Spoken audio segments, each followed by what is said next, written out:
Itoe maelekezo kwa mkurugenzi, gari hili litumike kwa ajili ya ukusanyaji wa mapato tu.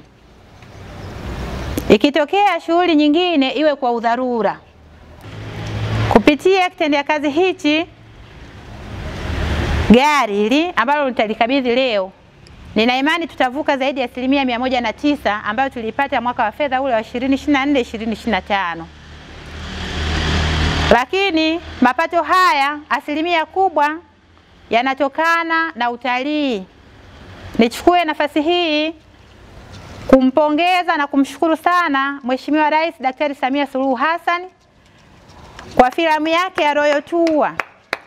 Sisi kama wananchi wa Monduli kwetu imekuwa na faida kubwa, kwani imekuwa pia ni chanzo kikubwa kwa kuongezeka kwa mapato katika halmashauri yetu. Tumpigie makofi sana Mheshimiwa Rais.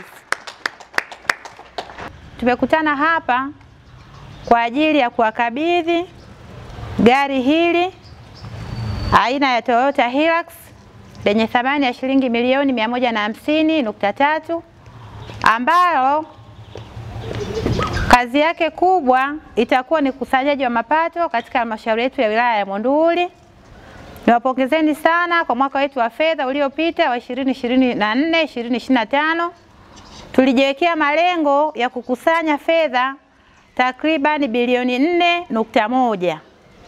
Lakini kwa jitihada zenu kwa kushirikiana na mkurugenzi wetu mlikusanya fedha takriban bilioni 4.5 ambayo ni sawa na 109%.